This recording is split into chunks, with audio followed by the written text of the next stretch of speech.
ওরা যদি ভয় দেখায় যে রিজিক বন্ধ করে দেব, আমাদের আমদানি রপ্তানি যাক, ওর পাশে মায়ানমার আছে, ওর পাশে মালদ্বীপ আছে, ভুটান আছে, পাকিস্তান আছে, চীন আছে, আফগানিস্তান আছে, একটার সাথে ওদের সম্পর্ক ভালো না। ওরা যদি ভারত ছাড়া চলতে পারে, বাংলাদেশ চলবে, কোনো অসুবিধা হবে না। কথা বলেন ঠিক কিনা?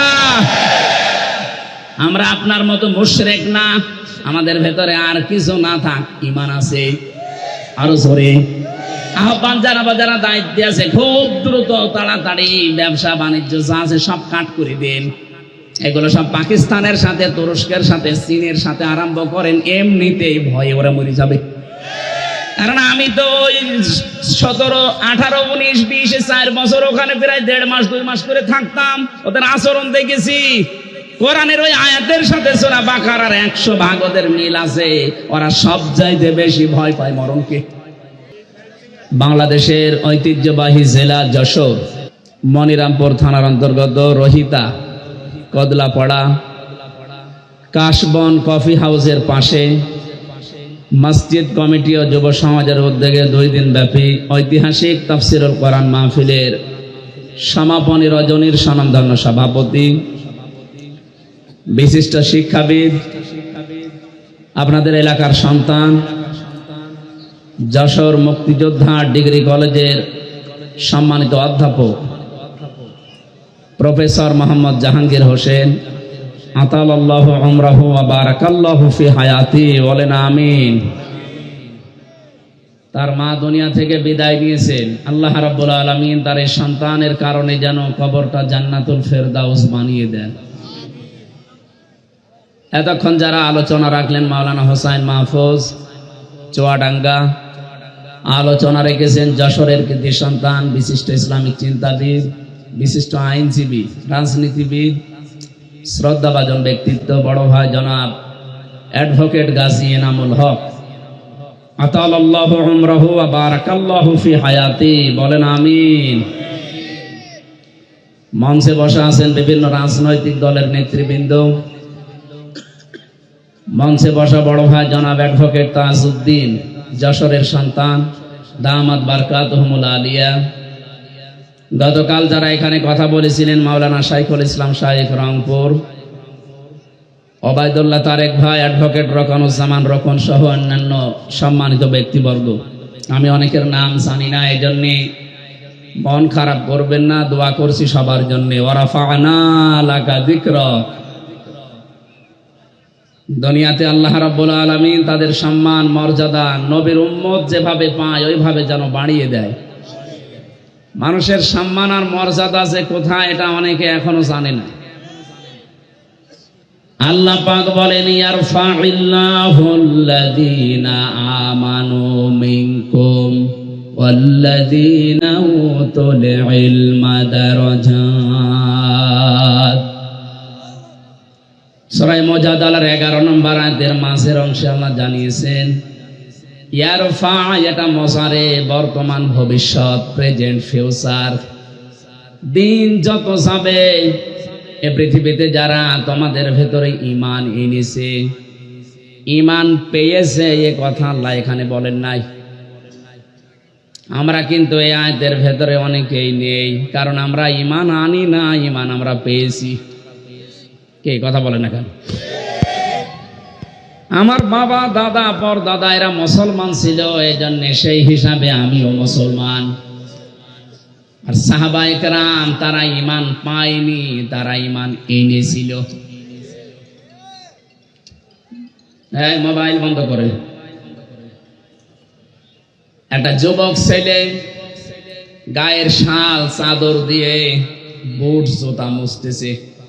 জুতার দাম হয়তো 300 টাকা, শালের দাম 1500 টাকা।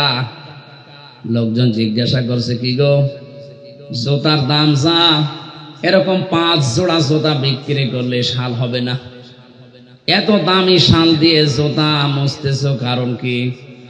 ছেলেটা বলে, বহু কষ্ট করে জুতা আমার টাকা দিয়ে কিনেছি, আর এই শালটা আমার বাবা আমারে দিয়েছে।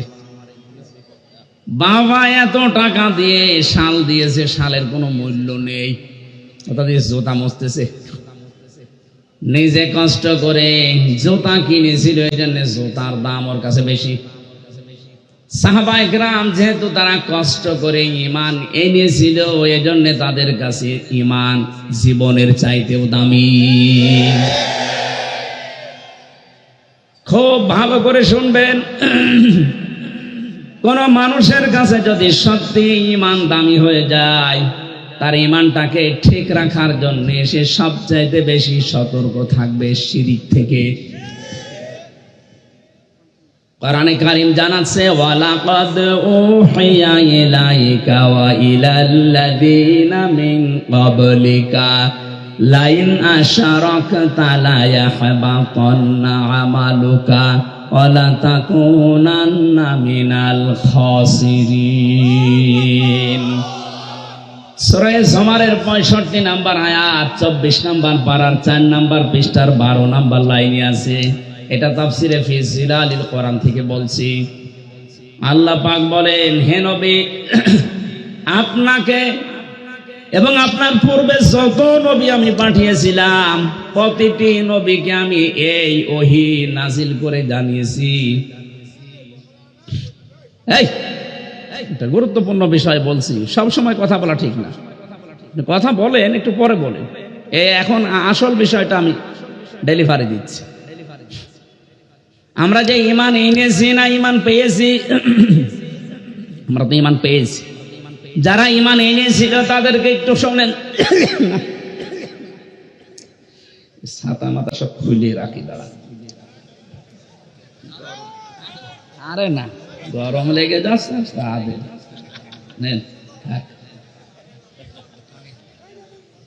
মানে জালেমের ছেলে থেকে শরীর তো আর কিছু নেই, ভেতরে একেবারে মাল মশলা কিছুই না।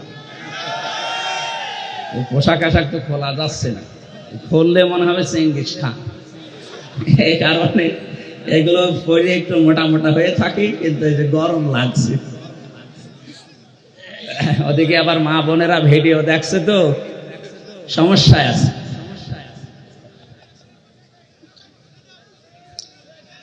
আমার ভাইরা, ওয়ালাকাদ উহিয়া ইলাইকা, অবশ্যই আমি ওহী নাযিল করেছি হে নবী আপনার প্রতি, ওয়া ইলাল্লাযীনা মিন ক্বাবলিকা, এবং আপনার পূর্বে যত নবী রাসূল এই দুনিয়াতে পাঠিয়েছি প্রত্যেকের প্রতি এই ওহী ছিল। লাইন আশরাকতা লা ইয়াহবাতান্না আমালুকা, যদি আপনি শিরিক করেন। এ কথা বলছে কে? কাকে বলছে? রাসূলুল্লাহকে। বলেন বলেন, এ কথা রোজন টের পাচ্ছেন, আমাকে বলেন নাই। আল্লাহ পাক বলেন, হে নবী, লাইন আশরাকতা, আপনি যদি শিরিক করেন। নবীজি শিরিক করতে পারে এরকম কোন ধারণা আমাদের আছে? এ ধারণাও আমরা করি না, অথচ আল্লাহ নবীজির মাধ্যমে আমাদেরকে শিক্ষা দিতে চান। লাইন আশরাকতা, যদি শিরিক করেন আপনি, লা ইয়াহবাতান্না আমালুকা, লামে তাকিদ নুনে সাকিলা, আল্লাহ গ্যারান্টি দিয়ে জানিয়েছেন, হ্যাঁ নবী আপনার আমলও আমি কিন্তু রাখবো না, নষ্ট করে দেব। এতটুকু আল্লাহ শেষ করেননি, ওয়ালা তাকুনান্না মিনাল খাসিরিন, এইটাও লামে তাকিদ নুনে সাকিলা। আল্লাহ যদি গ্যারান্টি দেয়, এটা আলতো ফালতো না, এর ভেতরে অনেক ওজন আছে আল্লাহর কথায়। আল্লাহ বলেন, শুধু আপনার আমল আমি নষ্ট করে দেব তা না, আমি আল্লাহ গ্যারান্টি দিয়ে বলছি আপনি ক্ষতিগ্রস্ত হয়ে যাবেন। যেটা থাকলে ঈমানও থাকে না, তার নাম শিরিক। তার নাম কি? এই শিরিক থেকে যদি আপনি না বাঁচতে পারেন, যদিও নবীজিকে আল্লাহ উদ্দেশ্য করেছেন কা দিয়ে, কিন্তু এটা কিয়ামত পর্যন্ত যারা আমরা আসবো সবার জন্য প্রযোজ্য। যাই করেন তাই করেন, শিরিক করবেন না। শিরিক করলে আপনার পেছনের আমল একটাও আল্লাহ রাখবে না, আর আপনি মাস্ট বি ক্ষতিগ্রস্ত হয়ে যাবেন। আমার এই চর্মচক দিয়ে কোরআনে কারীম যতটুকু পড়েছি, বুঝেছি, অনুধাবন করেছি, আমি বাংলাদেশের সাথে মিলিয়ে দেখলাম এদেশে প্রকাশ্য অপ্রকাশ্য মিলে প্রায় 44টার উপরে শিরিক চলছে। আমি এক কথায় জবাব দিচ্ছি, সবগুলো বলতে গেলে আমার আয়াতে যাওয়া হবে না, এজন্য আমি মেন কথাটা বলছি। আল্লাহ যেটা পারে ওইটা অন্য কেউ পারে, এই বিশ্বাস করার নাম শিরিক। এই কথা বলেন না কেন? এবার আসেন তো বাংলাদেশের সাথে মিলাই। এদেশে বহু মানুষ এমন আছে আল্লাহ যেটা পারে এটা অন্য কেউ পারে বিশ্বাস করে না? আন্নাল কুওয়াতা লিল্লাহি জামিআ, সূরা বাকারার আয়াত 2 নাম্বার পারার 4 নাম্বার পৃষ্ঠার 3 নাম্বার লাইনে আছে, মাঝের অংশে আছে আন্নাল কুওয়াতা লিল্লাহি জামিআ। সব ক্ষমতার উৎস কে? আরো জোরে। অন্য দলে যারা আছেন, অন্য মতে যারা আছেন, আমি আপনাকে চিনি না, নামও জানি না, তারপরও বাঁচার জন্য বলছি, বাংলাদেশে বহু দলের লোক আছে এখনো বিশ্বাস করে ক্ষমতার উৎস জনগণ। এটা এই আয়াত অনুযায়ী শিরিক। শিরিক যারা করবে তারা মুশরিক। এই কথা বলছেন না কেন? মুশরিক যারা তাদের জন্য জাহান্নাম ওয়াজিব, জান্নাত হারাম। এটা তো আমি বানালাম।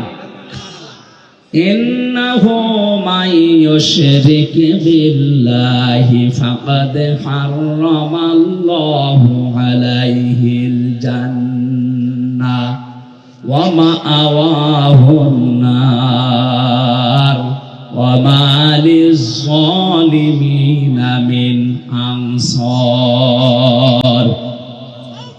সূরা মায়েদার ভেতরে আল্লাহ জানিয়েছেন, কেউ যদি সত্যি আল্লাহর সাথে শিরিক করে, এই শিরিক কাকে বলে এক কথা বলি নাই কি? আল্লাহ যেটা পারে ওইটা অন্য কেউ পারে, বিশ্বাস করার নাম। আরো জোরে বলে, বিশ্বাস করার নাম শিরিক। যারা করে তারা আরো জোরে বলেন। মুশরিক মারা গেলেই বিনা হিসাবে বিনা বিচারে যাবে জাহান্নামে। জান্নাত হারাম, জাহান্নাম ওয়াজিব। আল্লাহ যদি এতটুকু শেষ করে দিতেন, আয়াত আমি পড়তাম না, পরেরটা আরো কঠিন। ওয়ালিয-যালিমিনা মিন আনসার। কারণ শিরিক যারা করে এরা যেহেতু আল্লাহর সাথে জুলুম করে, ইন্নাশ শিরকা লা যুলমুন আযীম, সবচাইতে বড় জুলুম আল্লাহর সাথে শিরিক করা। এই জুলুম যারা করবে তারা মরণের পর থেকে আল্লাহর সাহায্য থেকে বঞ্চিত। কেউ সাহায্য করলেও আল্লাহ কবুল করবেন না। যেহেতু আমাদের দেশে 96% মুসলমান, এ দেশের জন্য শুধু এইটা না, এটা রেকর্ড হচ্ছে। আমার এই আলোচনাগুলো বাংলাদেশের চাইতে বেশি চলে ভারতের, কলকাতার, আসামে। আমি এই 2 রাজ্যে যত জায়গায় গেছি দেখি চার দোকানে বসে বসে শুনতেছে। এই জন্য ওদেরকেও সতর্ক করছি, কারণ ওরা আমার আল্লাহর বান্দা। ওরা বুঝে হোক না বুঝে হোক শিরিক করে জাহান্নামে যাবে। খুব সাবধান। বাংলাদেশে অনেক মানুষ এমন আছে আমি দেখতে পাচ্ছি, এই কথা এখনো বিশ্বাস করেন যে ক্ষমতার উৎস জনগণ। এক্ষুনি বিশ্বাস পাল্টাতে হবে। কি কথা বলেন না কেন? আপনি যদি কিছু নিয়ে যেতে না পারেন, এরা 10টা 10:30 পর্যন্ত জেগে আছেন কোন কারণে?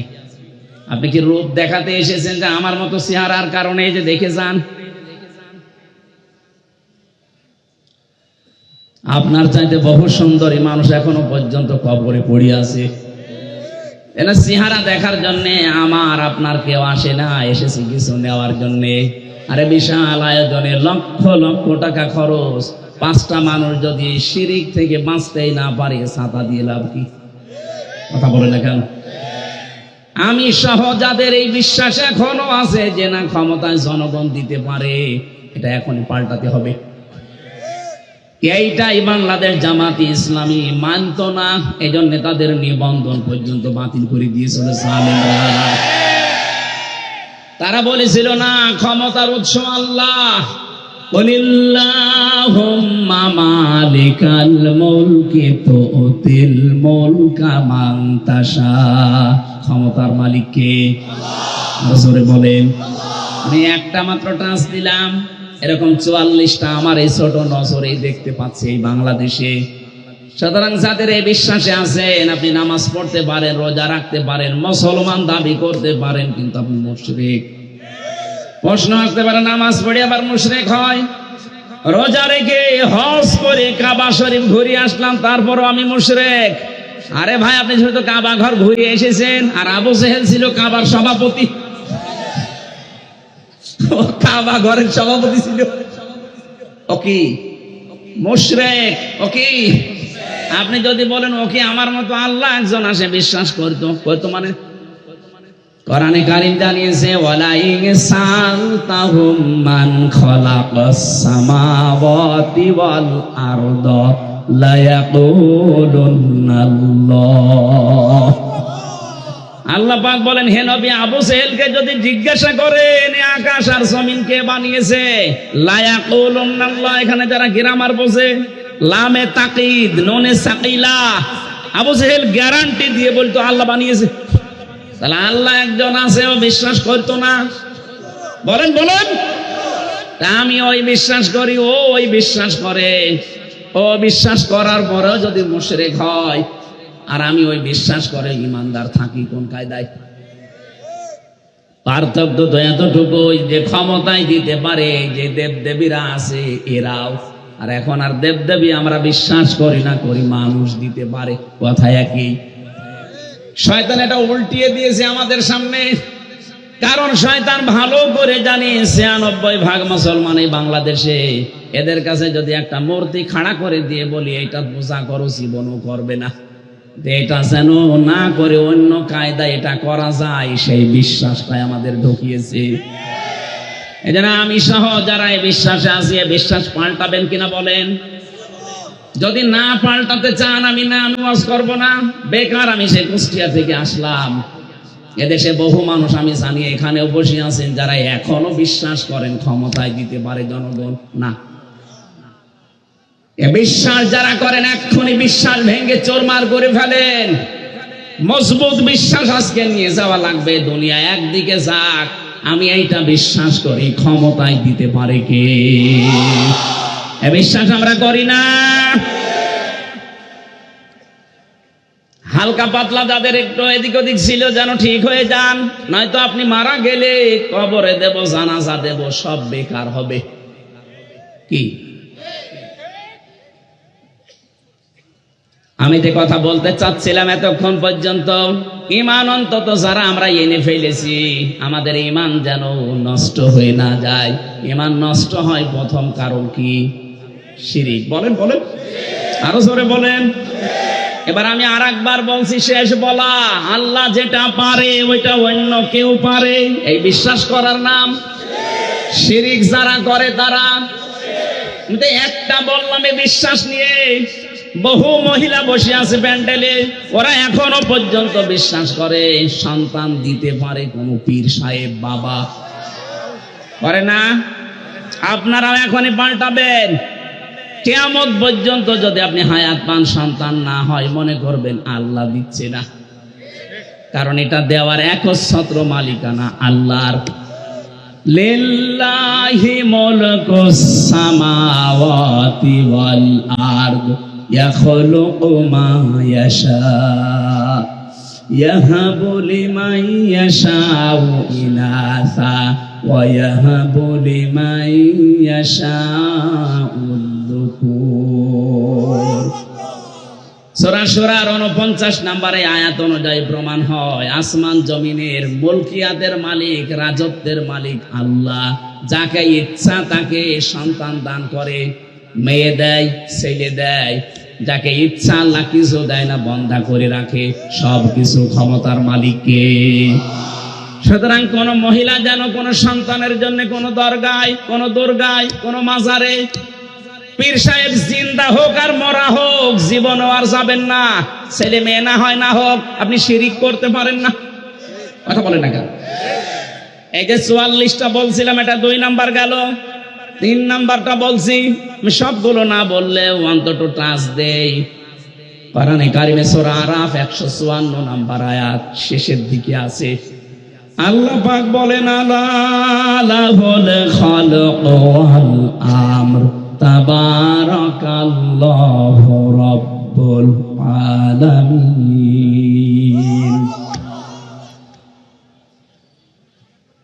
আসমান জমিন বানিয়েছে যিনি, হুকুম চলবে তার, সৃষ্টি যার, আইন তার, এ নিয়ম কার? বলেন বলেন।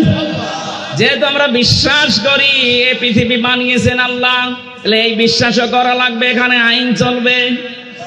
যারা আল্লাহর আইন বাদ দিয়ে আল্লাহকে সৃষ্টিকর্তা মানেন, কিন্তু তার আইন বাদ দিয়ে মানুষের তৈরি করা আইন কানুন প্রতিষ্ঠার জন্য চেষ্টা করেন, আপনি মুশরিক। এই কথা বলেন না কেন? এদেশে এখন আপনি মেলান তো এই 3 নাম্বারটা নিয়ে, এদেশে আমার মনে হয় এখন ভরি ভরি লোক পাবেন। ওকে জিজ্ঞাসা করবেন সৃষ্টিকর্তাকে, আল্লাহর নাম বলবে, কিন্তু আইন যে চলবে ওই আল্লাহর, এটা বলতে গেলে তখন বলে হুজুর এটা রাজনীতি, এটা দুনিয়ার কাজ। আপনি নির্ভেজাল টাটকা মুশরিক, কারণ সৃষ্টি যার, আইন চলবে তার, এইটাই ফাইনাল। কথা বলেন না কেন? যারা আল্লাহর আইনের বিপরীতে নতুন কোন আইন বানাতে চায়, কোরআনে কারীম সূরা আলে ইমরান 154 নম্বর আয়াত, এটা মাঝের অংশে আছে, ইয়াকুলুনা হাল্লানা মিনাল আমরি মিন শাইইন কুল ইন্নাল আমরা কুল্লাহু লিল্লাহ। এ নবী, ওরা যদি জিজ্ঞাসা করে যে আইন তৈরি করার ক্ষমতা পাওয়ার কোন অধিকার আমাদের আছে, আপনি ডাইরেক্ট ফতোয়া দেন না। আইন তৈরি করতে পারে শুধুমাত্র কে? আরো জোরে। এটাকে আমি বানালাম, এটা বললাম কেন? বাংলাদেশে এখন সংশোধন চলছে, সংস্কার চলছে, বিশেষ করে আমাদের সংবিধান। কথা বোঝে? এই ঝড়ে যদি কিছু করে নিতে না পারেন, আবার 50 বছর পিছিয়ে যাবেন। এমনিতেই তো 53 বছর আমরা পিছিয়ে আছি। কথা বলেন ঠিক কিনা? মানুষ নামে কলঙ্ক কিছু মানুষ নিজেরা আইন বানিয়ে আমাদের উপরে সংবিধান আকারে চালিয়ে দিয়েছিল। আল্লাহ পাক 1500 বছর আগে মানব জাতির জন্য একটা সংবিধান দিয়েছেন, সূরা ফুরকান। ফুরকান মানে সংবিধান। ফুরকান মানে কি? এখানে 54টা 74টা আয়াত আছে, 73টা ধারা আছে। আল্লাহ পাক বলেন মুসলমান দেশের আমি আল্লাহর গোলাম যারা দাবি করবে, তাদের এই 73টা ধারা দিয়ে যদি সংবিধান বানানো হয়, ওই জায়গাটা আমি আল্লাহ মিনি জান্নাত বানিয়ে দেব। এই 73 বছরে, 53 বছরে 73টা ধারা আমরা আজও পাইনি। সত্যি যদি পেতাম, আল্লাহর কসম, আল্লাহর গ্যারান্টি মিথ্যা হতো না। কথা বলেন না কেন? এই গ্যারান্টি কে পর্যন্ত থাকবেন আমরা দেখতে চাই। যেহেতু এখন সংস্কার আরম্ভ হয়ে গেছে, সংশোধন চলছে, বাংলাদেশে 96% মুসলমান, এই দেশে আমরা সংবিধান হিসাবে আল্লাহর কোরআনকে দেখতে চাই, আর কিছু চাই না। কারা রাজি আছেন দেখি? লিল্লাহি তাকবীর।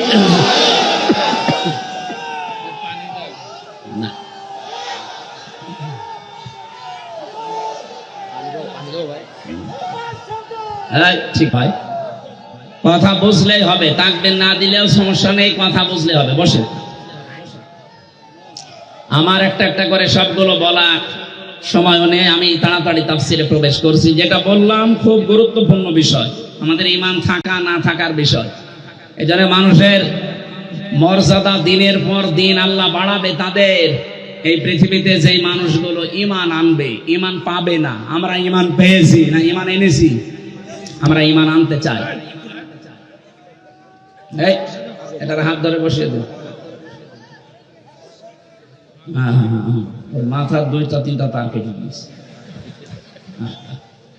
মানুষের তো একটা কাটে, আর ওর তো 4-5টা শেষ। আমার ভাইরা, 2 নম্বরে ওয়াল্লাযীনা উতুল ইলমা দারাজাত, আমাদের ভেতরে যারা এলেম পাবে, দারাজাত দিয়েছেন বহু বছর। দিন যত যাবে তত তাদের মর্যাদা আল্লাহ বাড়াতেই থাকবে। না, এটা ডিস্টার্ব করবে দেখছি। ওরা 2 কোলে 2 হাত ধরে রাখেন। আপনারা কথা বুঝতেছেন কিনা বলেন? না না বুঝলে আমি মোনাজাত করে দেবো। বুঝতেছেন?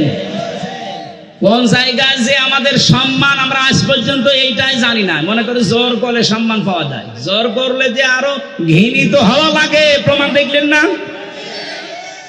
3 জন স্বৈর শাসকের নাম এই কয়দিনে আমরা দেখতে পেলাম। বাশার আল আসাদ, এরপরে এই যে আফগানিস্তানের কি যেন নাম ছিল,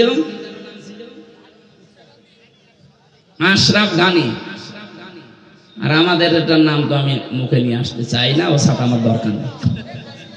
যারা জোর করে টিকে থাকতে চেয়েছিল সম্মান পাওয়ার জন্য, দেখেন আল্লাহ কি ঘৃণিত করে দিয়েছে। এখনো অনেকে ধান্দায় আছেন যে না বুবু ঘুরবে। বুবু ঘুরবে মানে? তাহলে আফগানিস্তান থেকে যে পালিয়ে গেল ও তো ঘুরতো, ও ঘুরেছে। এই যে কাজকে না কাজকে মনে হয় পালিয়েছে, এইটা তো আর ঘুরতেছে না। সুতরাং উনি গেছে তো গেছে, ও ঘোরার আর কোনো পদ্ধতি নেই। পৃথিবীতে আমরা যাদেরকেই পালাতে দেখি, এই যে লক্ষণ সেন 805 বছর আগে পালিয়েছে, আজও ঘুরে আসেনি। হয়তো পড়িয়ে ফেলেছে, নাই কুকুর শিকালের খাবার হয়েছে। এই জন্য যারা পালিয়ে যায় ওদের ভেতরে সৎ সাহস নেই, এই জন্যই পালায়। ওরা যে ঘুরে আসবে কোন মুখে আসবে? সেদিন সিলেট মৌলভী বাজার থেকে ওরা আমারে দিয়ে গেল মাহফিল ধরার জন্য হেলিকপ্টারে। এই পাশে যে হুক থাকে, পাইলটকে বলছিলাম যে ভাই এই যে হালকা হুক দেওয়া, এ আবার পড়ে যাব না তো? বসে ওখানে হাত দিয়ে, হাত দিলে যদি খুলে যায় তাহলে আপনি কিন্তু পড়ে যাবেন। তখন আমরা ব্রাহ্মণবাড়িয়া পার হচ্ছি, মনে মনে ভাবছিলাম আল্লাহ 2 বোন পালিয়ে গেল, একটু খুলে যেতে পারবো না? যদি একটু খুলে যেত, কার সামনে যে পড়তো, পিটিয়ে মেরে ফেলতো জনগণ। কথা বলেন না কেন? ওই সময় মনে মনে ভাবছিল আল্লাহ আমারটা তো না খোলে, অন্তত ওরা 2 বোনের যদি একটু খুলে যেত। এই জন্য জোর করে সম্মান পাওয়া যায় না। সম্মান আল্লাহ রেখেছেন ইমানের ভেতরে, শিরিক মুক্ত ইমান, শিরিক মুক্ত আর বেদাত মুক্ত আমল। 2 নম্বরে যাদের এলেম আছে। এখন প্রশ্ন আসতে পারে, অনেক জ্ঞানী মানুষ, এলেমওয়ালা মানুষ ছিল, কিন্তু তাদের তো এখন মানুষ সম্মান দিচ্ছে না। এই বাংলাদেশের রুহুল আমিন বলে যে ছিল খতিব, এখন তার সম্মান আছে? ফরিদউদ্দিন মাসুদ এলেম ছিল, কিন্তু এলেমের উপরে আমল ছিল না, এজন্য আল্লাহ ঘৃণিত বানিয়ে দিয়েছে। জোর করে ইমামতি করার জন্য আবার গিয়েছিল, জনগণ জুতা দিয়ে পিটিয়েছে। পরের দিন আবার স্ট্যাটাস দিয়েছে যে জুতা আমাকে মেরেছে কিন্তু আমার গায়ে লাগিয়ে। ওরে শয়তান! আমার মনে হয় শয়তানও হাসে যে আমি আর কি শয়তান, এটা আলেম নাম নিয়ে এত বড় জালেম। পৃথিবীর 6 জন মানুষের তালিকা আপনারা জানেন, যাদের নাম আপনি সার্চ দেন, গণহত্যার তালিকায় যাদের নাম আছে তার ভেতরে যারা পালিয়েছে ওনাদের 1 নম্বরে নাম আছে। একজনের নাম আছে, একজনের। ওখানে হিটলারের নাম পাবেন, চেঙ্গিস খানের নাম পাবেন, যার কাছে পালিয়ে গেছে ওনার নামও আছে, যে গেছে তার নাম আছে, আর বাকি 2 জনের নাম আমি বলবো না। এখন যদিও সমস্যা নেই, তারপর এটা আন্তর্জাতিক বিষয় পড়ে। যাদের নাম বললাম এদের নামে একেবারে আদা জল খেয়ে গালি দিলেও অসুবিধা নেই। এজন্য গণহত্যার তালিকায় যাদের নাম, এই মানুষগুলোর বিচার যদি না হয়, পৃথিবীতে আরো অনেককে আমাদের হারানো লাগবে। এজন্য আমরা চাই খুব তাড়াতাড়ি গণহত্যার অন্তত বিচার হোক। 2732 জন মানুষ হত্যার সাথে এরা জড়িত। এই কথা বলেন না কেন? 2780 জন মানুষকে পঙ্গু করার পেছনে এরা দায়ী। কারো আজ হাত নেই, কারো পা নেই, চোখ নেই, অন্ডকোষ উড়ে গেছে। এরকম বহু মানুষ তাদের পরিবারের আজ বোঝা হয়ে আছে। বোঝা গেল যারা দিয়ে গেল, ওরা কিন্তু না দিলেও পারতো। পালিয়ে যখন যাবেন তখন আপনি এই কাজ করে গেলেন কেন? কথা বলেন না কেন? আর আপনার এত মহব্বত ভালোবাসাতে আগের থেকে জনগণকে বলতে পারেননি যে আমি পালিয়ে যাব। এখন ওই মানুষগুলো উল্টা আজকে 2 দিন দেখতে পাচ্ছি চট্টগ্রামের এই ফেনী চট্টগ্রামের মাঝে যে চিকন রাস্তা, ওরা খুব দুর্বেশন্তি লাগিয়েছে। ডক্টর ইউনূস যেই বলেছিল 7 সিস্টার ধ্বংস করে দেওয়া হবে, বিচ্ছিন্ন হয়ে যাবে, ওই দিন থেকে শুরু করে এই 2 দিন বেশি ওরা বলছে চট্টগ্রাম আমরা নিয়ে নেব। চট্টগ্রাম নিয়ে নেবেন কি? আমরা কি যৌতুক দিতে চেয়েছি আপনাকে? পালিয়ে যাওয়ার মেয়ের কিসে যৌতুক? মেয়ে তো পালিয়েই গেছে, বলে তো আমরা মেনেই নেব না, বিয়েই মানি না। কথা বলে না কেন? চুরি করে বিয়ে করে আসে থাকেন, অসুবিধা নেই। পাশে তো একটা শালি পেয়েছেন ফ্রি।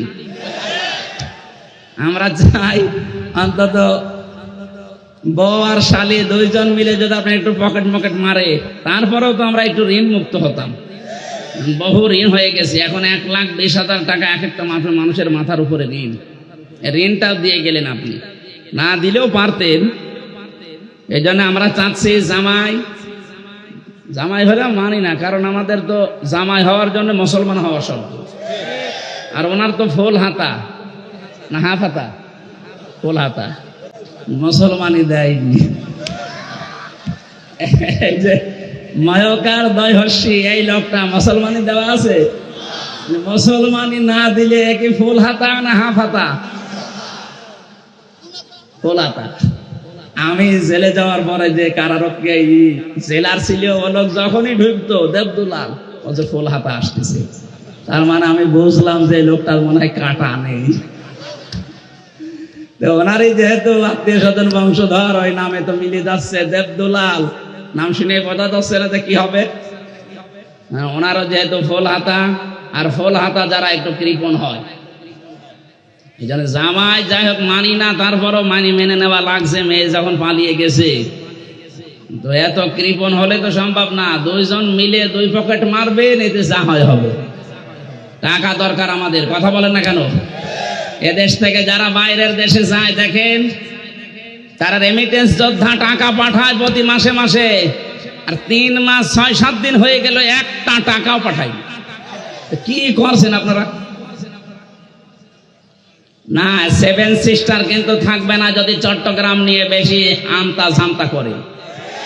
এই জন্য চোখ বন্ধ করে থাকবে। এদেশের 1 ইঞ্চি মাটিও ছাড় দেওয়া হবে না ইনশাআল্লাহ। এটা আমাদের মায়ের মতো খাঁটি। এই কথা বলেন না কেন? পৃথিবীতে সবচাইতে বেশি জীবনের ভয় মুশরিকদের। ওয়ালা তাজিদান্নাহুম আহরাসান নাসি আলা হায়াতি ওয়া মিনাল্লাযিনা আশরাকু ইয়াওয়াদ্দু আহাদুহুম লাউ ইউআম্মারু আলফা সানা। আল্লাহ পাক বলেন, হে নবী, জীবনের উপরে সবচাইতে বেশি আহরাস, বেশি ভালোবাসা, মহব্বত, আসক্তি দেখতে পাবেন এই দুনিয়াতে মুশরিকদের। ওদেরকে যদি বলেন তোমরা 1000 বছর বেঁচে থাকবে, ওরা বলবে আরো বাঁচতে চাই। এই জন্য একটু বন্ধ করে দিয়েছি আমরা ওই দেশে যাওয়া আসা। ওরা দেখেন মরণের ভয় এখন অস্থির হয়ে পড়েছে। 2-1 দিন দেখছেন না দাদারা কি শুরু করেছে? এই জন্য কথা বলা এইটাই আমার শেষ। আবার কথা বলতে পারবো কিনা জানি না। যা বলছি অক্ষরে অক্ষরে পালন করা লাগবে।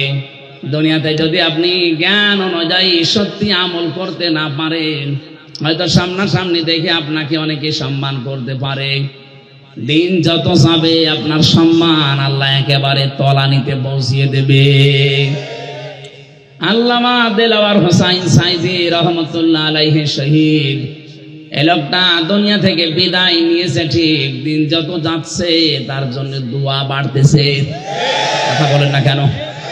আর জালেম সেই কয়টা বিদায় নিলে ওই কয়দিনে, ওরাও তো ছিল ক্ষমতায়। ওরা দিন যত যাচ্ছে মানুষের ঘৃণা তত বেশি হচ্ছে তাদের প্রতি। এই জন্য যারা এলেম অনুযায়ী আমল করেননি তারা আলেম না, তারা আল্লাহর কাছে জালেম। কোরআনে কারীম জানাচ্ছে সূরা বাকারা 1 নাম্বার পারার 20 নাম্বার পৃষ্ঠা 13 নাম্বার লাইনের 140 নাম্বার আয়াতের প্রথম অংশে আছে, ওমান আযলামু মিম্মান কাতামা শাহাদাতান ইনদাহু মিনাল্লাহ। আল্লাহ পাক বলেন, তোমরা বড় জালেম দেখতে চাও? সবচাইতে বড় জালেম আমি আল্লাহর কাছে ওই লোকটা যাকে আমি আল্লাহ কোরআনের জ্ঞান দিয়েছিলাম, এটা জানার পরও দুনিয়ার স্বার্থ পেয়ে গোপন করে দিয়েছে। ছোট জালেম না, আফজাল ইসমে তাফসিল আসলাম। সুতরাং এই দেশে 15.5 বছরে জালেমদের 5 গোলামি যারা করেছেন, এত বড় বড় জালেমদেরকে যারা কওমি জননী উপাধি দিয়েছেন, আল্লাহর কসম আপনি আল্লাহর কাছে আলেম না জালেম। তাও ছোট জালেম না বড় জালেম? এদের সম্মান দিন যাবে আরো কমতে থাকবে না বাড়বে? ইয়ারফা দিয়েছেন আল্লাহ এই কারণে। এই জন্য যাদের নাম আমি জানি না, অনেকের জানি, সম্মান মর্যাদা কামনা করছি ঈমান এবং জ্ঞানের উপরে আমল করার কারণে। আল্লাহ যেন অবশ্যই আয়াতটা আমাদের সবার জীবনে কার্যকর করেন, বলেন আমিন। দরুদ আর সালাম পাঠ করছি নবী মুহাম্মদ রাসূলুল্লাহ সাল্লাল্লাহু আলাইহি ওয়াসাল্লামের প্রতি। এই যে কোরআনে কারিম পড়তে গেলে 29টা অক্ষর জানার মাধ্যমে পড়া লাগে, আলিফ থেকে ইয়া। প্রতিটি অক্ষরের দিকে তাকিয়ে দেখবেন এই প্রত্যেকটা অক্ষরে আমার নবীর সম্মান আল্লাহ বাড়িয়েছেন।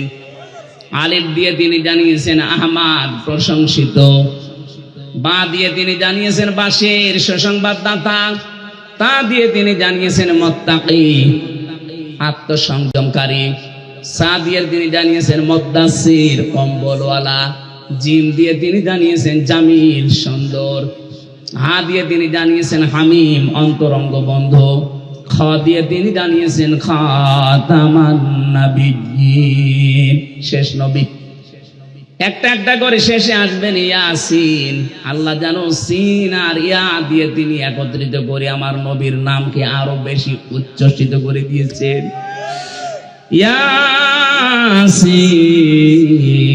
ইয়াসিন। আল্লাহ বলেন হে নেতা, হে বলেন বলেন। সিন শব্দটা তাফসিরে কাবির আল্লামা ফখরুদ্দিন রাজি রহমতুল্লাহ আলাইহি 5টা অর্থে তিনি ব্যবহার করেছেন। তিনি জানিয়েছেন সিন মানে সাজ্জিদুল আলামিন, সিন মানে সাজ্জিদুল বাশার, সিন মানে সাজ্জিদুল কাউনাইন, সিন মানে সাজ্জিদুল আম্বিয়া, সিন মানে সাজ্জিদুল মুরসালিন।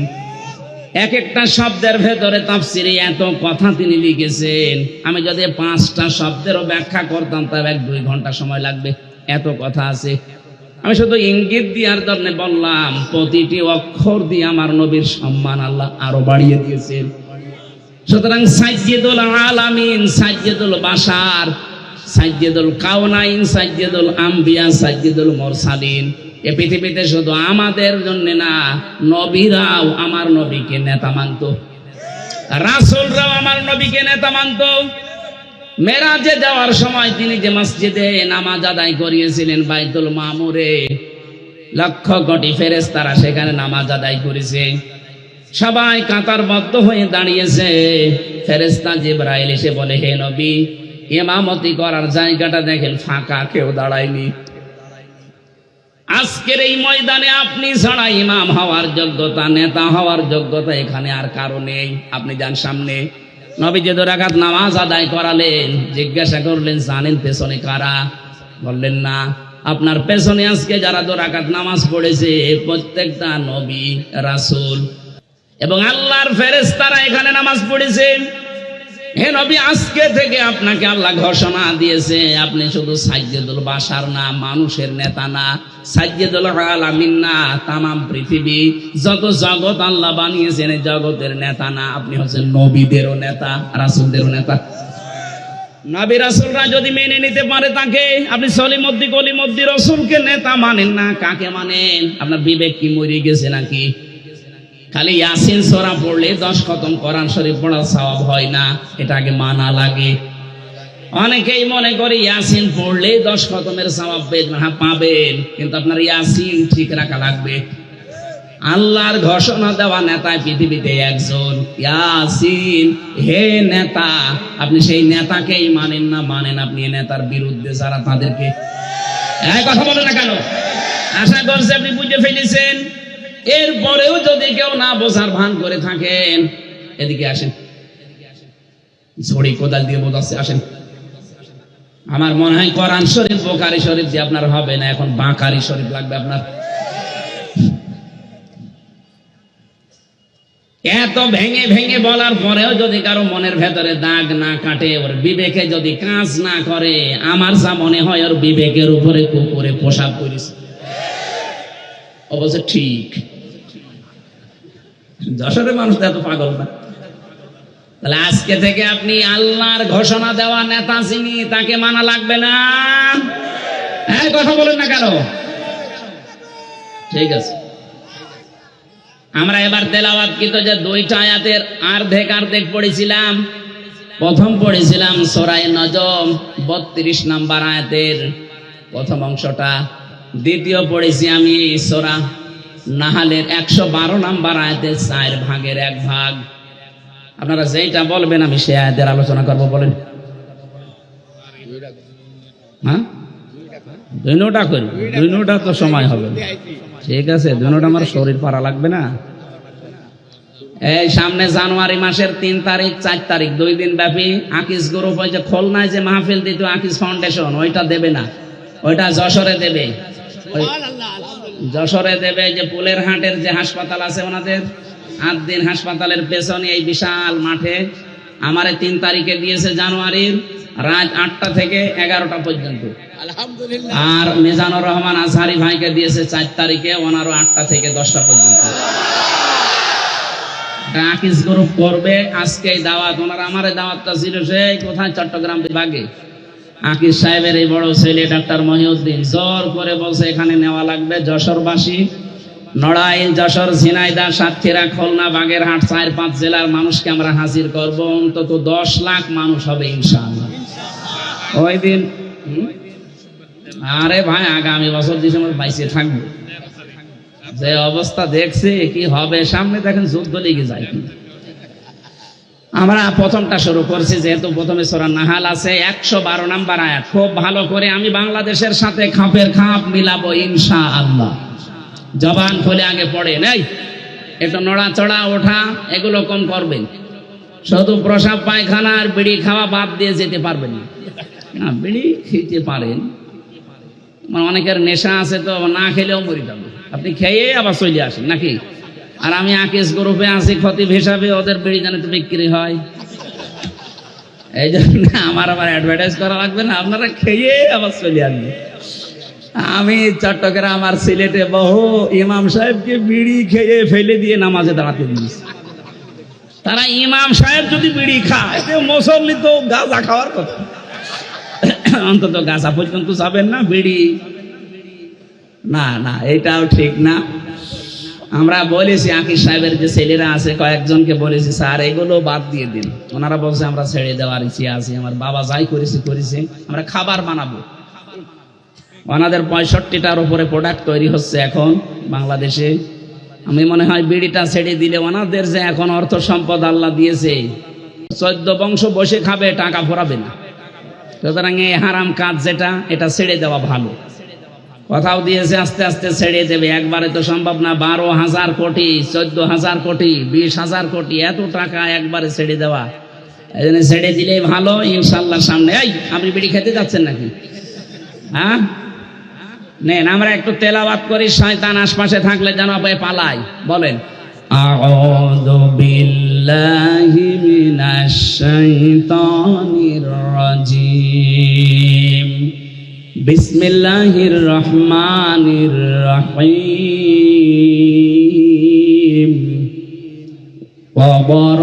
ওয়ারাবাল্লাহু মাসালান ক্বরিয়াতান কানাত আমিনাতাম মুতমাইন্না। এ পর্যন্ত থাক। সূরা নাহাল কোন সূরা বললাম? তাফসীর করার জন্য এখানে অ্যাডভোকেট গাজী এনামুল হক সাহেব আছে, বহু পুরাতন মানুষ, আপনাদের কত আলেম বসে আছে। তাফসীরের মূল নীতি উসুলে তাফসীরের প্রায় 13টা লেখা আছে। এটা তাফসীরে খাজেনের প্রথমে পাবেন।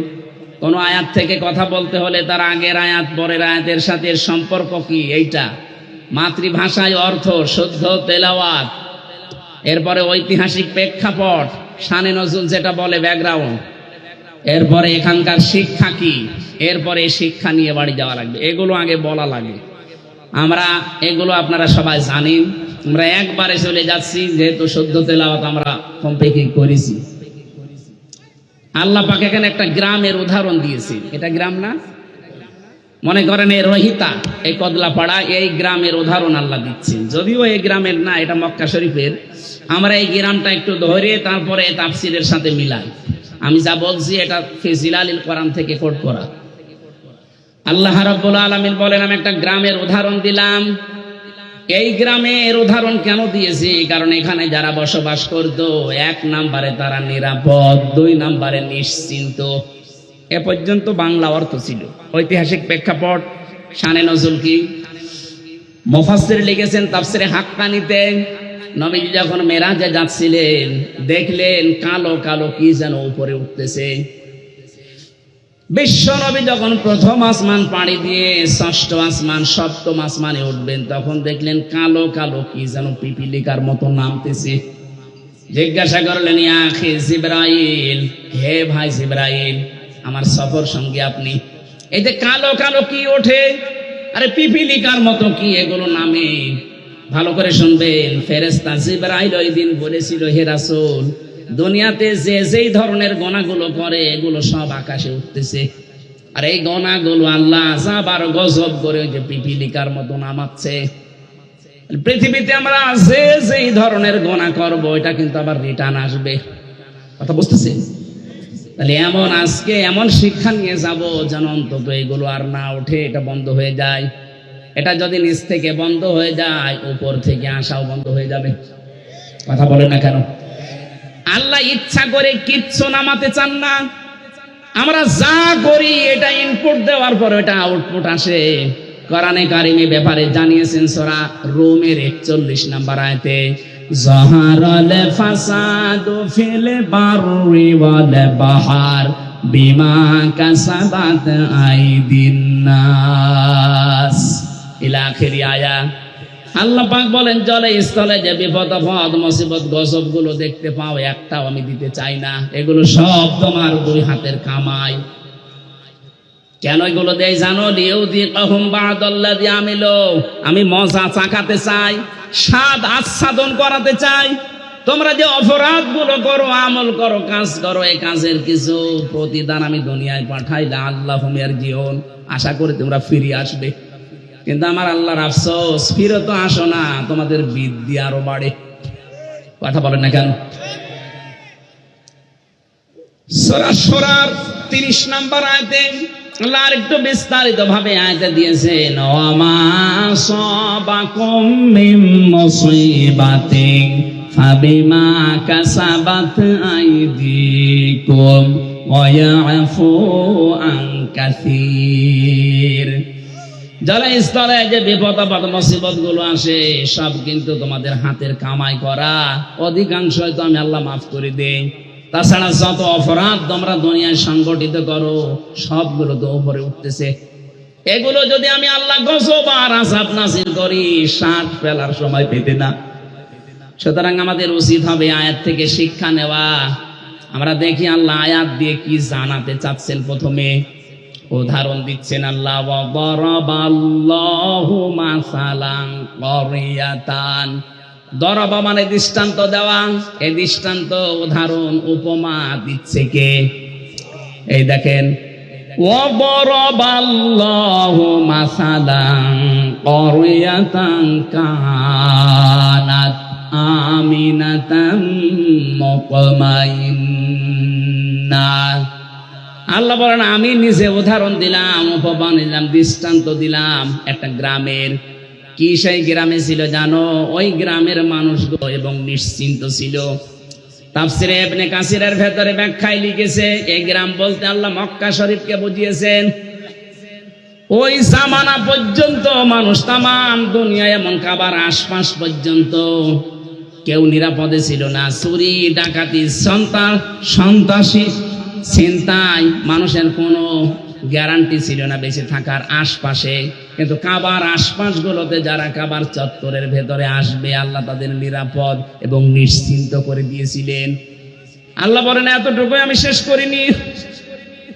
ইয়াতিহা রিজকুহা রাগাদাম মিন কুল্লি মাকান। বিভিন্ন জায়গা থেকে আমি আল্লাহ তাদের জীবন উপকরণ পাঠিয়েছিলাম। আশপাশে ইয়েমেন ছিল, সিরিয়া ছিল। আজকে সিরিয়া বিজয় হয়নি।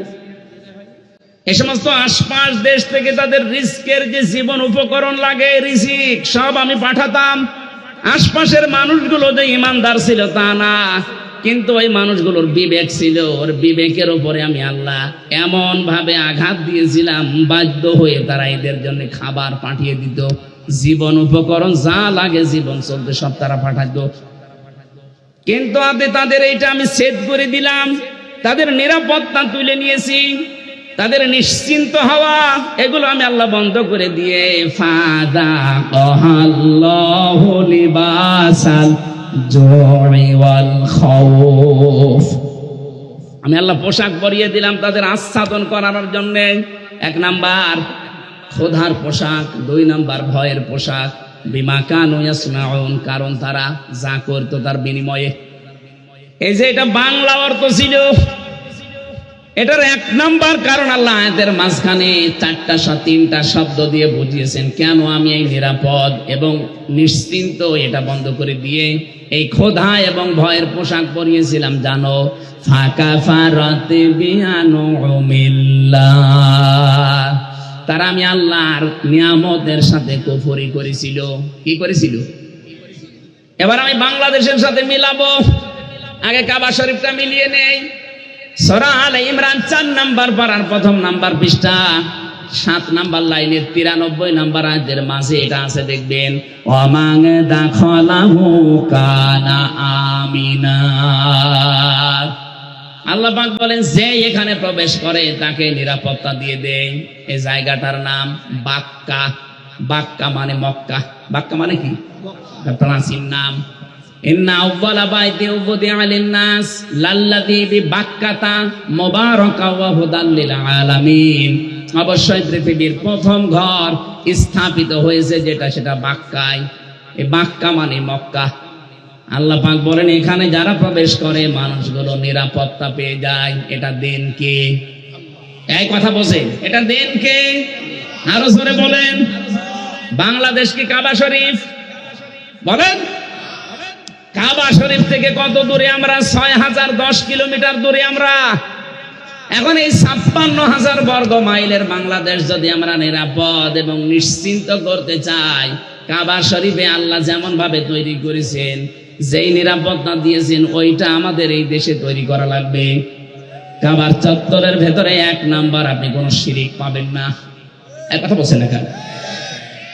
কোরআনে কারিমে আয়াতের দলিল পেয়েছি আমি তাফসিরে সূরা আনআম 7 নাম্বার পারা 17 নাম্বার পৃষ্ঠার 1ম নাম্বার লাইনের 82 নাম্বার আয়াতের প্রথম অংশে আছে আল্লাযীনা আমানু ওয়া লাম ইয়ালবিসু ঈমানাহুম বিযুলমিন উলাইকা লাহুমুল আমন ইলা আখিরি আয়াত। আল্লাহ পাক বলেন যারা ঈমান আনে আর ঈমানের সাথে জুলুমকে মিশ্রণ করে না, এখানে জুলুম মানে শিরিক। জুলুম মানে কি? যারা ঈমানের সাথে শিরিককে মিশ্রণ করবে না, উলাইকা, এখানে গ্রামার জানে যারা জিজ্ঞাসা করেন উলাইকা ইসমে ইশারা দিয়ে আল্লাহ যেন এই হাত দিয়ে দেখাতে চায় যশোরের এই বাংলার মানুষগুলো, উলাইকা লাহুমুল আমন, এরাই নিরাপত্তার হকদার। সুবহানাল্লাহ বলতে পারেন না? তাহলে আমরা যদি যে আতঙ্কে এখন আছে আমাদের প্রতিবেশীদের দ্বারা, আতঙ্কে নেই, এই আতঙ্কগ্রস্ত যদি আমরা থাকতে না চাই, আমরা যদি সত্যি শান্তি, স্বস্তি, নিরাপত্তা এবং নিশ্চিন্ত ভাবে দেশে চলাফেরা করতে চাই, দল মত দেখা যাবে না। একটাই কাজ এখন আমাদের মালিকের হুকুম, শিরিক মুক্ত করা লাগবে দেশটাকে। কথা বলে না কেন? আমাদের বিশ্বাসের শিরিক, আমাদের কর্মের শিরিক, যত রকমের শিরিক বাংলাদেশে আছে সবগুলো যদি আমরা তুলে দিতে পারি, আমাদের এই দেশটাতেও কেউ আসলে সে কিন্তু নিরাপত্তা পেয়ে যাবে। আমরা নিরাপদে বসবাস করতে পারবো। যত রকমের রিজিকের ব্যবস্থা আল্লাহ আমাদের জন্য করবে। প্রতিবেশী খারাপ হয়েছে তাতে কি? এই প্রতিবেশী ছাড়া যদি আশপাশের সবগুলো দেশ চলতে পারে, বাংলাদেশও চলতে পারবে। দরকারে এদের সব বাদ দিয়ে দেবো, হারাম এদের সাথে সম্পর্ক রাখা। আমরা এখন সম্পর্ক রাখবো আমাদের পুরাতন ভাই পাকিস্তানের সাথে, তুরস্কের সাথে, দরকার হয় চীনের সাথে। ইয়াতিহা রিজকুহা মিন কুল্লি মাকান, প্রতিটি জায়গা থেকে রিজিক আসবে। ১৫০০ বছর আগে যদি আল্লাহ এটা করতে পারে, আমাদের জন্য পারবে না মানে? আল্লাহ কি এখন মুরব্বী হয়ে গেছে? এই কথা বলে না কেন? আমাদের বিশ্বাস আছে যে আল্লাহ যেমন ছিল ওই রকম আছে। কথা বলেন ঠিক কিনা? আল্লাহ ওই সময় যদি পারে কাবা শরীফের আমাদের এই দেশটাতেও পারবে, যদি আমরা ওই ধরনের ইমানদার হতে পারি।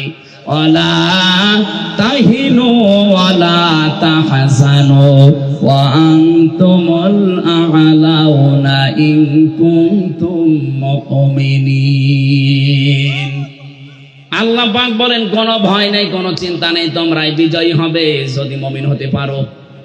তাহলে বিজয় দেওয়ার মালিক কে?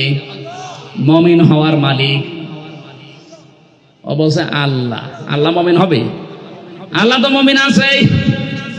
আল্লাহর নাম মুমিন না? এই কথা বলেন না কেন?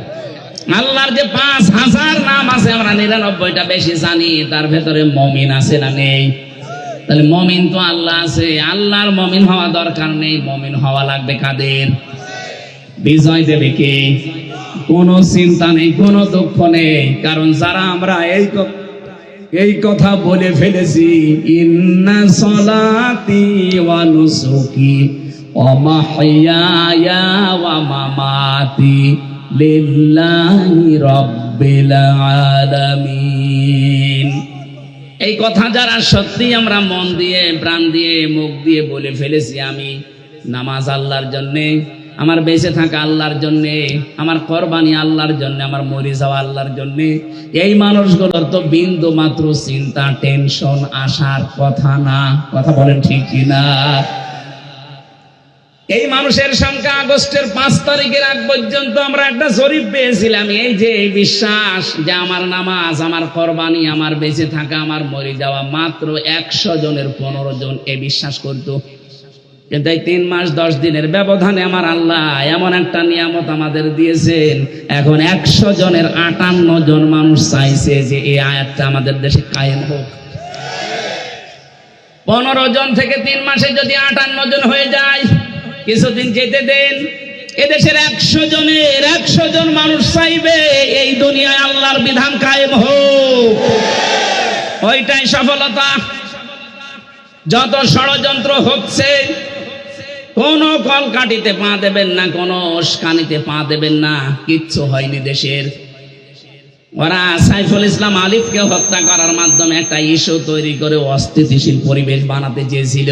যখন দেখেছে না এরা তো পা দেয় না, আবার আর একটা তৈরি করবে। যত কিছু হয়ে যায় যাক, আমরা কিন্তু উহুদের ময়দানের মতো আছি। নবীজির কথা না মেনে উহুদের ময়দানে প্রথমে বিজয় হয়ে গেছে, এই কথা বিশ্বাস করে যারা গনিমতের মাল পোড়াতে গিয়েছে তখনই কিন্তু আক্রমণ হয়েছে। কথা বলে না কেন?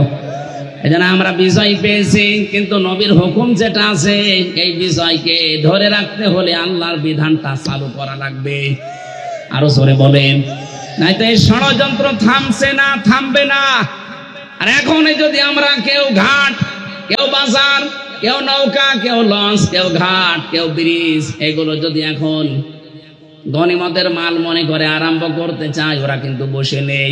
খালিদ বিন ওয়ালিদের মতো নেতৃত্ব দিয়ে আমাদেরকে আবার লাশ বানিয়ে ফেলবে। আর একবার যদি এবার পিছিয়ে যান, এদেশে কিন্তু 50 বছর আর ইসলাম আসবে না। সময় সুযোগ আল্লাহ একটু তৈরি করে দিয়েছে। কোন জাতি যদি নিজেদেরকে পরিবর্তনের জন্য চেষ্টা না চালায়, আল্লাহর অত দায় পড়ে না যে আল্লাহ জোর করে আপনাকে পরিবর্তন করে দেবে।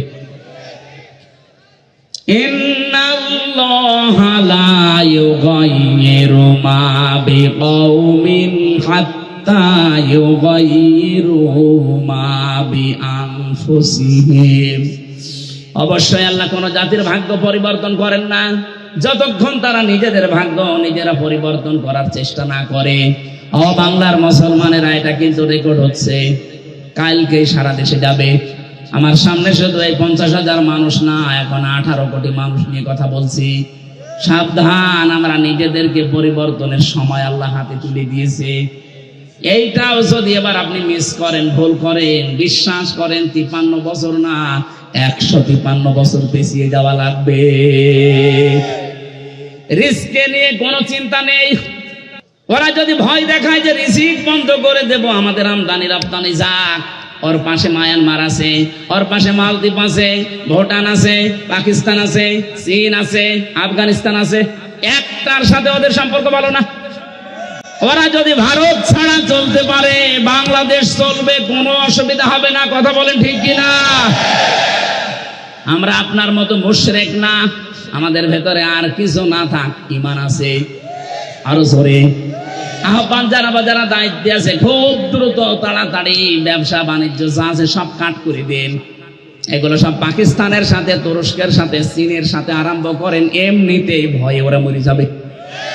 কারণ আমি তো ওই 17, 18, 19, 20, 4 বছর ওখানে প্রায় 1.5 মাস 2 মাস করে থাকতাম। ওদের আচরণ দেখেছি। কোরআনের ওই আয়াতের সাথে সূরা বাকারার 100 ভাগ ওদের মিল আছে। ওরা সব চাইতে বেশি ভয় পায় মরণকে। এই কথা বলে না কেন? ওরা সব চাইতে বেশি ভয় পায় মরণকে। কথা কার? আরো জোরে। আর আমরা সব চাইতে বেশি ভালোবাসি মরণকে। কারণ আমরা জানি মরণের বিছানায় আষাঢ় খেয়ে পড়লে আমাদের একটা অবস্থান আছে। কি? সূরা নাহালে সূরার 32 নম্বর আয়াতে আছে, আল্লাযীনা তাতাওয়াফাহুমুল মালাইকাতু তাইয়্যিবিনা ইয়াকুলুনা সালামুন আলাইকুম উদখুলুল জান্নাতা বিমা কুনতুম তা'মালুন। যে মানুষগুলো এই পৃথিবীর ময়দানে মরণের বিছানায় আষাঢ় খেয়ে পড়বে, ফেরেশতারা দলে দলে আসতে থাকবে তার কাছে। তাইয়্যিবিন শব্দের শাব্দিক অর্থ শুধু পবিত্রতা না, এটা শুধু পোশাকের পবিত্রতা না, শুধু দেহের পবিত্রতা না, চিন্তা চেতনার পবিত্রতা, আমাদের বিশ্বাসের পবিত্রতা। যেহেতু ওদের বিশ্বাসে শিরিক আর আমাদের বিশ্বাসে ঈমান, এই কথা বলি না কেন? সুতরাং আমাদের যে পবিত্রতা আছে বিশ্বাসে, এই বিশ্বাস নিয়ে যখন আপনি পড়বেন মরণের বিছানায়, ফেরেশতারা এসে বলবে সালাম, শান্তি, উদখুলুল জান্নাহ, প্রবেশ করো ওই জান্নাতে। আর ওরা মরণের সঙ্গে সঙ্গে দেখতে পাবে ও মাআওয়াহুন নার, আগুন। কি এখানে এত ভয় পাই? আমরা যারা ইমানদার, যারা পবিত্র ইমানদার, এই মানুষগুলো মরণের সঙ্গে সঙ্গে আমরা দেখতে পাবো জান্নাত। ফেরেশতারা এসে বলবে প্রবেশ করো, উদখুলুল জান্নাতা বিমা কুনতুম তা'মালুন। দুনিয়ায় যা কাজ করেছো তার পুরস্কার হিসাবে আল্লাহ তোমাদেরকে এই বাগান দেখাচ্ছে। জোরে বলেন আমিন। আসল জীবনের সফলতা তো এটাই। আপনি 41 সাল পর্যন্ত ক্ষমতায় থেকে কি করতেন যদি জাহান্নামে যাওয়া লাগে? কথা বলেন না কেন? আমরা 41 সাল না, 41 সেকেন্ড বাঁচতে চাই, কিন্তু আমরা চাই আমাদেরকে আল্লাহ জান্নাতি বলে ঘোষণা দিক। ফামান যুহজিহা আনিন নার ওয়া উদখিলাল জান্নাতা ফাকাদ ফাজ। আল্লাহ পাক বলেন দুনিয়ার জীবন আসল জীবন না, ওই লোকটাই তো সফল যাকে আমি আল্লাহ জাহান্নাম থেকে মুক্ত করে জান্নাতি বলে ঘোষণা দিয়ে দিয়েছি। আপনি 41 সাল না 81 সাল পর্যন্ত যদি ক্ষমতায় থাকেন, মরণের পরে যদি ঘোষণা আসে যা জাহান্নামে যা, শুধু 81 সাল না, আমার মনে হয় 5000 বছর ক্ষমতায় থেকে ওই লোকটার জীবন ব্যর্থ। এর পরের আয়াতে আল্লাহ আমাদেরকে একটু সতর্ক বাণী দিয়েছেন, ওমাল হায়াতুদ দুনিয়া ইল্লা মাতাউল গুরুর। হে পৃথিবীবাসী, দুনিয়ার জীবনটা কিন্তু ধোঁকা। দুনিয়ার জীবন কি? আর জোরে বলেন। এটা ধোঁকা। তোমার মা বাবা ধোঁকা, সন্তানাদি ধোঁকা, স্ত্রী ধোঁকা। বিশ্বাস হয় না। যাদের জন্য বৈধ অবৈধ নেই, বাবা শাহজালাল, সব হালাল বলে উপায় করতেছো। কোটি কোটি টাকার সম্পদ রেখে যাচ্ছ, মারা যাও, মাত্র 100 বছর পরে তুমি ফিরে আসো, আমি গ্যারান্টি দিলাম। 100 বছর পরে যশোরে এসে এই যে বিশাল খালা বানিয়েছিল চাকলাদার সাহেব, 100 বছর পরে যদি চাকলাদার সাহেব এসে ওই যে কি জানো নাম ওইটার, জাবির হোটেল, ওই হোটেলের সামনে এসে যদি বলে হোটেল আমি বানিয়েছিলাম, এটা আমার জমি, আমার মনে হয় 100 বছর পরে ওই জায়গায় অবশ্যই কেউ না কেউ বাস করবে। কথা বলেন না কেন? 100 বছর পরে যারা বাস করবে, শাইন চাকলাদার সাহেব না, যত বড় মাস্তান এসে বলুক এটা আমার ছিল, দাঁত ফেলে দেবে। কিসের চাকলাদার আপনি? আপনার যদি থাকার জায়গা না থাকে, পালবাড়ি মোড়ে যে মসজিদ আছে, বারান্দায় থেকে রাত্রে কেটে পড়েন। কি আমি বানিয়ে বলছি? এইটাই হবে দুনিয়ার জীবনই এইটা। এজন্য কার জন্য আপনি কি করছেন? আল্লাহ ফাঁকা ফারাত বিয়ান ওমিল্লা দিয়েছেন। ওরা আল্লাহর নিয়ামত গুলো পেয়েছিল, বিভিন্ন দিক থেকে আসছিল, কিন্তু ওরা কুফরি করেছিল, নাফরমানি করে ঢেকে ফেলেছিল। আর যারা বৈধ অবৈধ নেই, বিশাল কিছু তৈরি করে যাচ্ছেন। আরে ভাই, আমি নিজে তো আমার 3 পুরুষের পরে আর চিনি না। আমার বাবা রিয়াজউদ্দিন, তার বাবা জাহান আলী, তার বাবা নমাজ আলী, এরপরে সাথে আমার জানা নেই। আমার মনে হয় এখন নমাজ আলীর বাবা যে কে ছিল সত্যি আমি জানি না। উনি যদি এখন এসে বলে, হামজা এই বাড়ি, এই হালসা কুষ্টিয়া, এটা আমার বাড়ি, এই যে 2 তলা বাড়ি এটা আমি বানিয়েছিলাম, দাঁত মুখ খুলে ফেলাবো। কিসের নমাজ আলীর বাবা আপনি? আমি তো নমাজ আলীর পরে কাউকে চিনিই না, তার নামও জানি না। নমাজ আলী পর্যন্ত যদি আসতো তাও হয়তো। এক কথা বলছে না কেন? অথচ লোকটা কিন্তু 60 বছর আগেও মারা যায়নি। 60 বছর আগেও সেই লোকটা মারা যায়নি, অথচ তারে আমি চিনি না। আর আমার মেয়ে তো তার জীবনে চিনার কথাই না। আমার মেয়ে সর্বোচ্চ আমির হামজা, রিয়াজউদ্দিন, জাহান আলী পর্যন্ত চিনি। এরপরে পরে জিজ্ঞাসা করবেন বলে কে? এটাকে ফেরেশতা। ও যশোরবাসী, কথাগুলো আমি নিজের জন্য বলছি। আজকে থেকে কোনো হারাম কাজে যাওয়া যাবে না।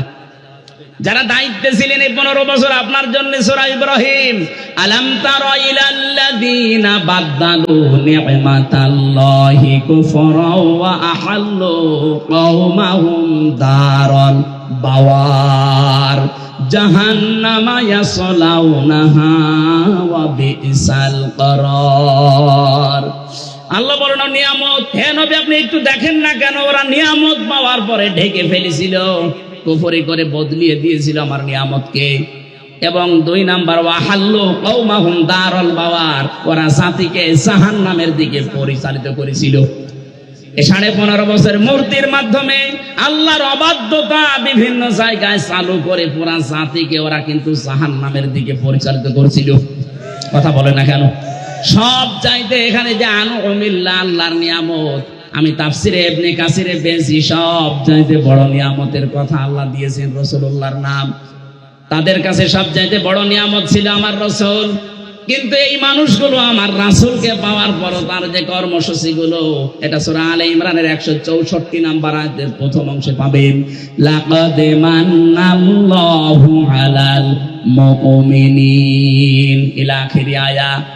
আমি আল্লাহ যত দয়া তোমাদের উপরে করলাম, সবচেয়ে বড় দয়া এইটা যে মুমিনদের উপরে আমি একজন রাসূল পাঠিয়েছি।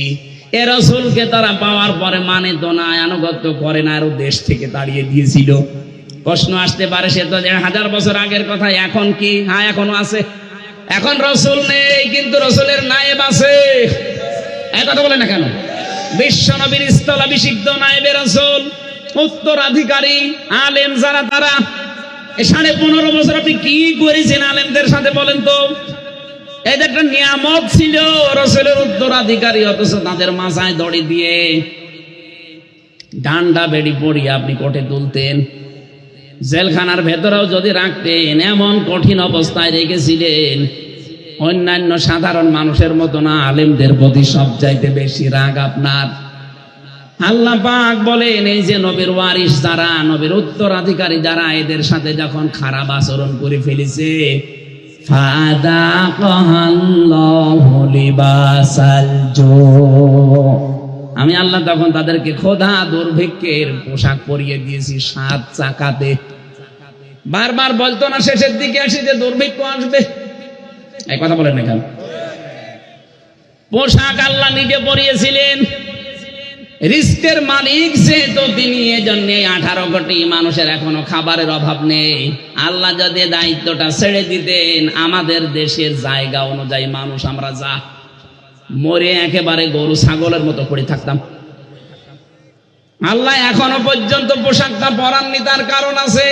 কারণ এই যে নিয়ামত গোপন করা, নিয়ামত অস্বীকার করার যে কার্যক্রম চলছিল, আগস্টের 5 তারিখে আমার আল্লাহ হঠাৎ করে কর্তন করে ছেদ করে ঠান্ডা করে দিয়েছেন। নাই তো যদি ওইভাবে জুলুম অত্যাচার নির্যাতন চলতে থাকতো, আল্লাহর কসম করে বলছি, আল্লাহ আমাদের পোশাক পরিয়ে দিতেন ক্ষুধার আর ভয়ের। এখনো কাটে নাই, এ পোশাক কাটতে পারে। একটাই পদ্ধতি আছে, বিশ্ব নবীর 4 দফা কর্মসূচি মেনে নেওয়া লাগবে।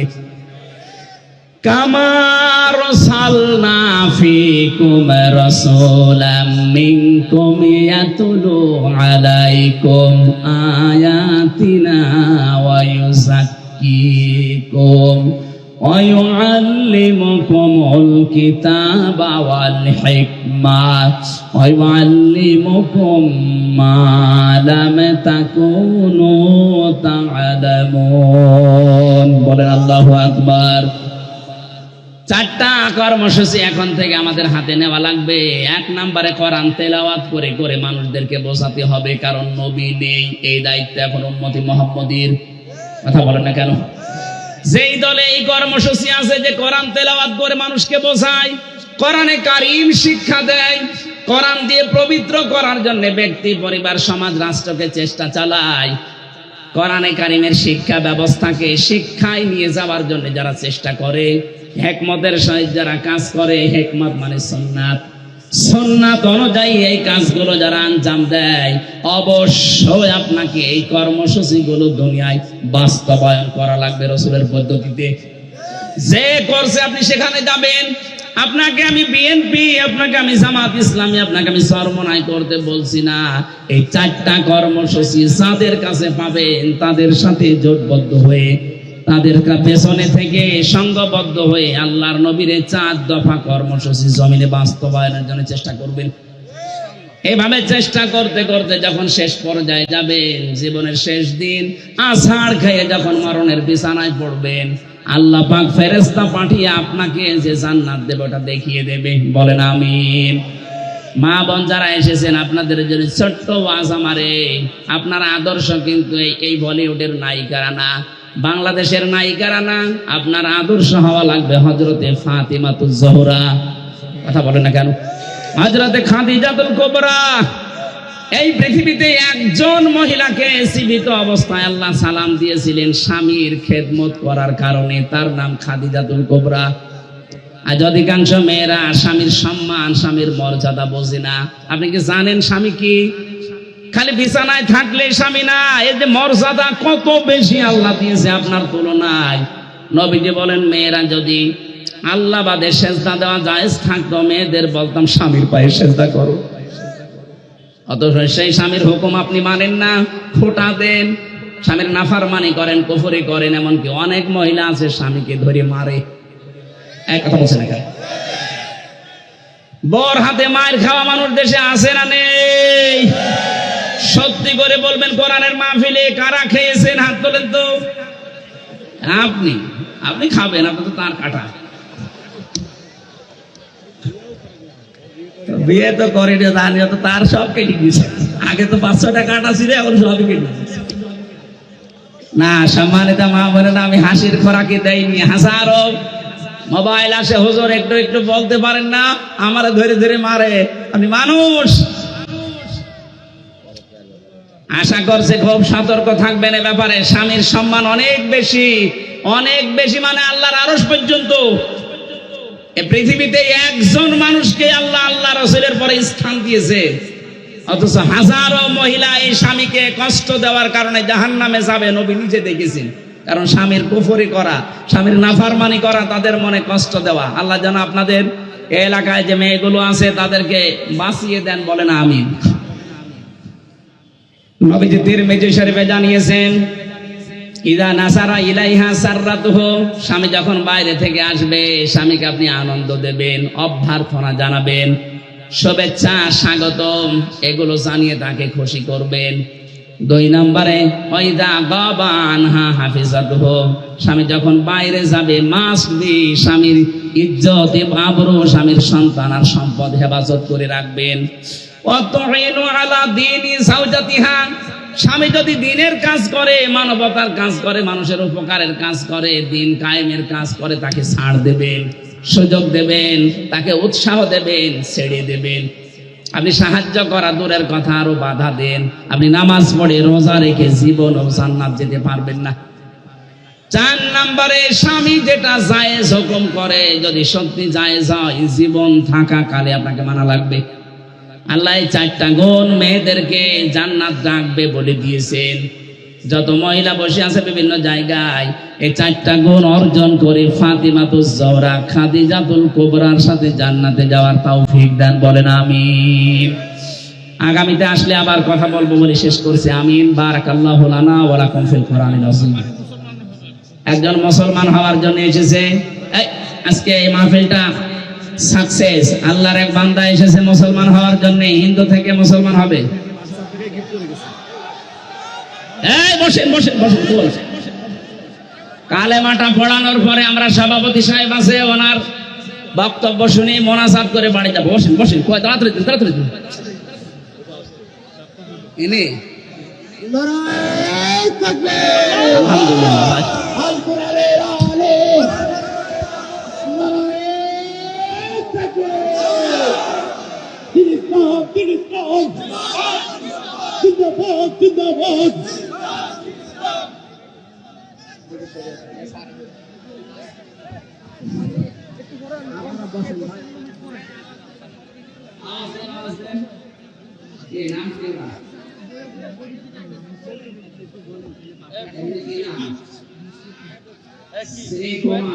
আলহামদুলিল্লাহ শিব কুমার নাম থেকে আব্দুল্লাহ নাম পছন্দ করেছেন, বলেন আলহামদুলিল্লাহ। আমরা কালেমার মাধ্যমে আমাদের শান্তির ধর্ম পৃথিবীতে একটাই, ইসলাম। এই ধর্মে আমরা গ্রহণ করাচ্ছি, দীক্ষিত করাচ্ছি। বিসমিল্লাহির রহমানির রহিম। লা ইলাহা ইল্লাল্লাহু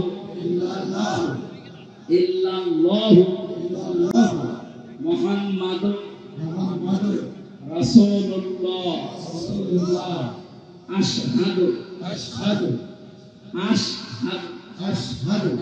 আল্লাহ ইলাহা ইল্লাল্লাহু ওয়াহদাহু লা শারীকা লাহু ওয়া আশহাদু আন্না মুহাম্মাদান আবদুহু ওয়া রাসূলুহু। আলহামদুলিল্লাহ, উনি এখন নিষ্পাপ, অনেক বয়স ওনার, আমার বাবার বয়স 60-65 হবে। সেই থেকে মানুষ ইসলাম ধর্ম গ্রহণ করেছে, আমরা আলিঙ্গন করছি সবার। চাচরা দর্শক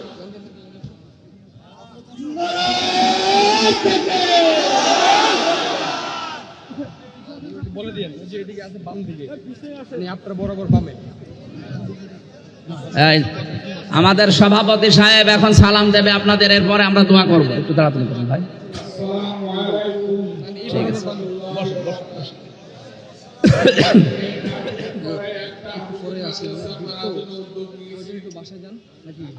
না না অসুবিধা নেই, ঠিক আছে। অনেক ভিড়, কিন্তু 10 মিনিট পরে যাবেন বস থেকে।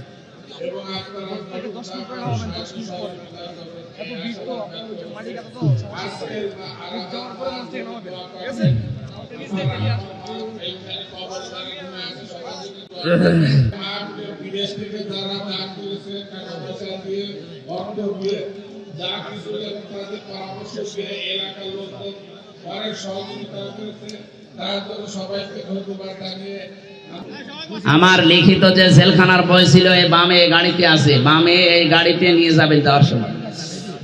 লা ইলাহা ইল্লা আনতা সুবহানাকা ইন্নী কুনতু মিনাজ জালিমিন। রব্বানা আতিনা ফিদ দুনিয়া হাসানা ওয়া ফিল আখিরাতি হাসানা ওয়া কিনা আযাবান নার। আল্লাহ, যশোর জেলার মনিরামপুর, রহিতা, কদলাপাড়া এলাকার দিকে তাকাও। লক্ষ মানুষেরা আমরা নারী পুরুষ এক জায়গায় হয়ে কোরআনের কথা শুনছিলাম। কোরআন শোনার জন্য যারা এত পাগল, এত আগ্রহ যাদের, এদেরকে তুমি অমরের মতো বানিয়ে দাও। সওয়াব যদি দিয়েই থাকে 2 দিনের আলোচনায় এ বিশাল আয়োজনে সওয়াবগুলো নবীজির রওজায় পৌঁছিয়ে দাও। তাম দুনিয়ার মাটির নিচে যারা ঈমান নিয়ে ঘুমিয়ে গেল আল্লাহ এদেরকে ক্ষমা করে দাও। আল্লাহ তাআলা যারা শহীদ হয়েছে এখনো শহীদ হচ্ছে তাম দুনিয়া এদেরকে শাহাদাতের সর্বোচ্চ মাকাম দান করো রব্বুল আলামিন। গত কয়েকদিন আগে আমার কুষ্টিয়ার কৃতি সন্তান আলেমে দ্বীন নন্দিত মুফাসসির মাওলানা এনামুল হক শাফি বিদায় নিয়েছে, তার কবরটা জান্নাত বানিয়ে দাও আল্লাহ তাআলা। এই যশোর এলাকায় মাটির নিচে কত মানুষ ঘুমিয়ে আছে, হাজার হাজার মন মাটি নিয়ে, বিশেষ করে সভাপতি সাহেবের মা, আল্লাহ তার মাকে কবরে জান্নাত দিয়ে দাও। সন্তান যখন হাত তুলেছে আমিন আমিন করছে, অধ্যাপক জাহাঙ্গীর হোসেন আল্লাহ তার হাতের দিকে তাকিয়ে তার মাকে মাফ করে দাও। তার বাবা দেখে আসলাম অসুস্থ, আল্লাহ শেফায়ে কামেলা আজেলা নসিব করো। তার স্ত্রী সন্তান যেগুলো দিয়েছো সহি সালামতে রাখো আল্লাহ। আল্লাহ তাআলা তার স্ত্রী শুনলাম অসুস্থ, শেফায়ে কামেলা আজেলা নসিব করে দাও। তার সন্তান তুমি দিয়েছো একটা মেয়ে, আল্লাহ মেয়েকে ফাতেমাতুজ জাহরার মতো বানিয়ে দাও।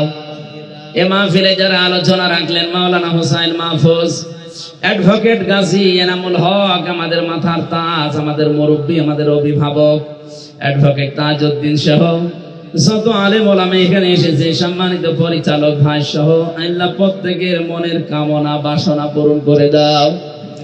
মা বোন যারা এসেছেন সম্মানিত মা বোনদেরকে তুমি আয়েশার মতো বানিয়ে দাও। অনেকে আমরা অসুস্থ আছি, আমাদের শেফায়ে কামেলা আজেলা নসিব করো আল্লাহ তাআলা। আমার শ্রদ্ধাভাজন বাবা আজকে অপারেশন করেছে, তুমি তাকে শেফায়ে কামেলা আজেলা দাও রব্বুল আলামিন। মাহফিলটা বাস্তবায়নে এলাকায় যারা বাইরের দেশে আছে ওরাও টাকা পাঠিয়েছে, তাদের টাকাগুলো তুমি কোরআন প্রচারে মঞ্জুর করো, সহি সালামতে বিদেশের মাটিতে রাখো আল্লাহ তাআলা। হালাল রুজিতে বরকত দাও, আবার মায়ের সন্তান মায়ের কোলে আবার ফিরিয়ে দাও। চর্ম চোখে দেখতে মনে যায় এদেশে কোরআন দিয়ে চলছে, এটা দেখে মরার তৌফিক দাও। বারাকাল্লাহু লানা ওয়া লাকুম ফিল কোরআনিল আযীম। মরণ আসলেই যেন বলতে পারি লা ইলাহা ইল্লাল্লাহু মুহাম্মাদুর রাসূলুল্লাহ।